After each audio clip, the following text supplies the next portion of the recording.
Dito po sa mundo ng cryptocurrency, isa po ang MicroStrategy sa pinaka-agresibong kumpanya pagdating sa pag-iipon ng Bitcoin. Sa nakaraang 3 linggo, patuloy po itong bumibili ng Bitcoin, kaya't ang kabuuang holdings nito ay umaabot na po sa 386,700 na Bitcoin, kung saan ay nagkakalaga po ito ng humigit kumulang $5.4 billion. Dahil dito, naging pangunahing player o manlalaro itong MicroStrategy dito sa market ni Bitcoin. Subalit kasama po ng kanilang malalaking hakbang ang 4 na pangunahing risk o panganib na maaari pong makaapekto hindi lamang po sa kumpanya kundi pati na rin sa Bitcoin market. Kaya yan po ang siyang ating pag-uusapan sa video na ito. Pero bago po tayo magpatuloy, ay nais ko lamang po munang bigyang linaw ang aking disclaimer kung saan ang nilalaman po ng video na ito ay hindi po ito isang financial advice. For education and information purposes lamang po ang layunin nito. Ayan, ano po ang 4 na major risk ng MicroStrategy dito kay Bitcoin? Ayan, unang-una ay ang MSTR valuation premium. Yan, or overpricing po yan. Ang presyo po ng MSTR stock ay minsang umabot sa 3.2 or na beses or 3.2 times na mas mataas kaysa sa aktual na halaga ng Bitcoin na hawak nito. Sa madaling salita ay sobrang taas po ng presyo ng stocks ng MicroStrategy kumpara sa kanilang Bitcoin holdings, kung saan ay nagpapakita po ng posibleng valuation bubble. Yan, yung tinatawag na valuation bubble. Kapag nangyari po ang adverse market conditions, ang bubble na ito ay maaring sumabog at magdudulot ng malaking pagbaba sa halaga ng stock at kay Bitcoin. Pangalawa ay ang tinatawag po na debt exposure. Yan, ito po yung pagkakautang. Karamihan po dito sa Bitcoin na binili ng MicroStrategy ay pinondohan gamit ang corporate bonds na may mababang interest rate. Ang problema dito ay ang $7 billion na convertible notes ng kumpanya. Kapag lumala ang kondisyon ng market, maaaring mapilitan po ang kumpanya na magbenta ng kanilang Bitcoin upang mabayaran ang kanilang utang. Ang ganitong pagbebenta ay maaari pong magdulot ng malaking pagbaba sa presyo ni Bitcoin sa market. At ang pangatlo ay ang market volatility or pagiging mapanlinlang ng market. Ang presyo po ng MSTR stock ay sobrang sensitibo sa pagbabago ng presyo ni Bitcoin. Sa kasalukuyan, ang volatility po ng MSTR ay 4 na beses na mas mataas kaysa kay Bitcoin at 3 beses na mas mataas kaysa kay Ethereum.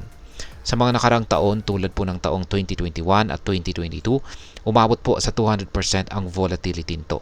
Ibig sabihin ay maaring mabilis itong bumagsak o tumaas na siyang nagdadala ng napakalaking risk para sa mga investors. Ayan, ang panghuli o pang-4 ay ang concentration risk. Yan, ang sentro ng supply. Dahil hawak po ng MicroStrategy ang 1.9% ng kabuuang supply ng Bitcoin, ay nagiging delikado ang market. Kapag nangyari po ang forced liquidation o pagpilit sa MicroStrategy na ibenta ang kanilang Bitcoin, maaari po nitong papagsakin ang presyo ni Bitcoin sa buong market, pati na rin ang halaga ng stocks ng kumpanya. Yan, yung 4 na 4 na mga major risk ng MicroStrategy kay Bitcoin.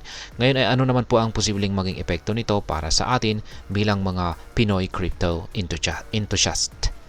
Yan, para sa atin ang pagkakaroon po ng kaalaman tungkol sa ganitong risk ay mahalaga upang makagawa po tayo ng matalinong desisyon. Ang presyo po ni Bitcoin ay direktang naapektuhan ng mga galaw ng malalaking kumpanya tulad ni MicroStrategy. Kaya mataas po ang risk sa pag-trade. Kaya kung ikaw ay trader na umaasa sa short-term price movements, dapat mo pong bantayan ang galaw ng MicroStrategy. Kapag nagbenta po ang kumpanya ng malaking bahagi ng kanilang Bitcoin holdings, maaari po itong magdulot ng biglaang pagbaba ng presyo na maaaring magdulot ng malaking pagkalugi.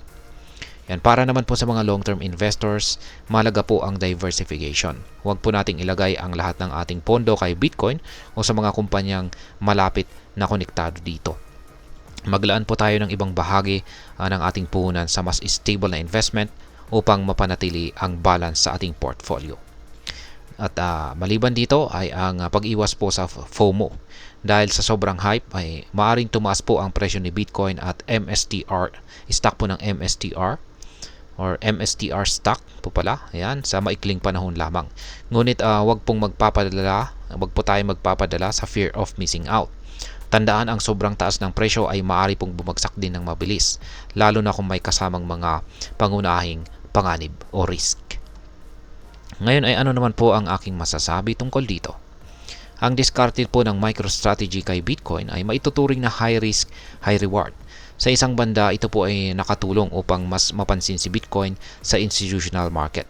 Sa kabilang banda, ang kanilang high leverage strategy ay nagdudulot ng malaking panganib sa market. Bilang isang Pinoy crypto enthusiast, ang pinakamahalagang aral po dito ay ang kahalagahan ng risk management at pagiging updated po sa mga galaw ng malalaking players sa market. Hindi masama ang maging bullish kay Bitcoin, ngunit dapat pa rin maging maingat, lalo na sa mga senyales ng pagbagsak ng presyo. Kaya ang aking payo ay mag-trade po ng may disiplina at huwag pong mag-invest ng pera na hindi mo kayang mawala. Ang cryptocurrency market ay puno po ng oportunidad, ngunit mas marami itong dala na panganib or risk kung hindi po tayo magiging maingat. Kaya yan, ang kaalaman po ay kapangyarihan. Sa patuloy na pagbabago ng crypto market, ang pagiging handa at informed ang siyang susi sa tagumpay. Kaya tandaan, hindi lahat ng hype ay dapat sabayan. Mas mainam ang maingat na pag-aaral kaysa sa padalos-dalos na desisyon. At ayan po, hanggang dito na lamang po tayo sa video na ito mga ka-crypto. Sana po ay inyong nagustuhan ang aking paliwanag sa video na ito. Kung inyo po itong nagustuhan, pakiclick lamang po ang like button nito. Marami pong salamat sa panonood, ingat po tayo lagi at God bless po sa ating lahat.